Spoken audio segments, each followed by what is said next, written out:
Essomero lya Bakoze High School Maganjo lizeemu okolesa omutindo gwa waggulu mu kusomesa bwe lyeriisizza enkuuli mu kuyisa abayizi ku mutendero gwa A-level.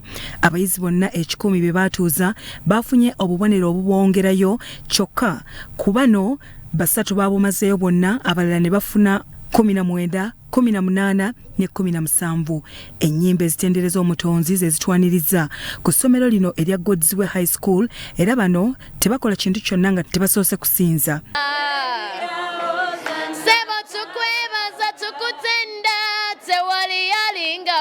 Akuli essomero lino Olivia Tusiime Suubi atubuulidde ku byavudde mu bigezo ebya siniya ey'omukaaga. Twatuuza abaana 10 naye bonna baayise era bonna bagenda ku university.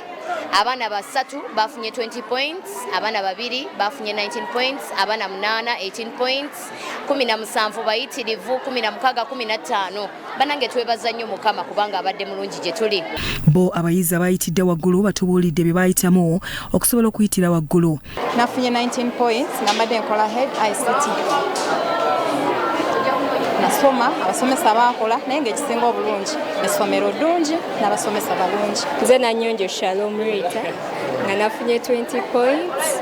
Nebaza Katonda okusooka kuba senga tabaddeyo sandisobodde. Nebaza abasomesa bange n'abazadde bange. Era nali nkola head ICT. Era nafunye obubonero 2. Kama mwebaza olw'omukisa guno gwantaddeko olunaku olwaleero kuba nali mpulira naye olwaleero nzaziina. Ndi musanyufu nti nfunye 20 points. Nali nkola geography, economics ne stroke submath. Era nenfunamu 2. Twebaza Katonda olwa buli kimu kye tukoze. But is as a result of hard work. Twebaza essomero lyaffe olw'okubeera ne library ennungi. Siniya ey'omukaaga era nga omuntu nabumazeeyo funye point 2. Amyuka omukulu w'essomero lino Irene Nahabi ategeezezza nti okwesiga Katonda y'empisa ate nga n'okukola ennyo nakyo kibayambye okusobola okutuuka ku buwanguzi. Twebaza Mukama olw'ekisa kyatuwadde, abaana baffe bakoze bulungi nnyo era tumanyi nti tegabadde manyi gaffe naye ekisa kya Katonda.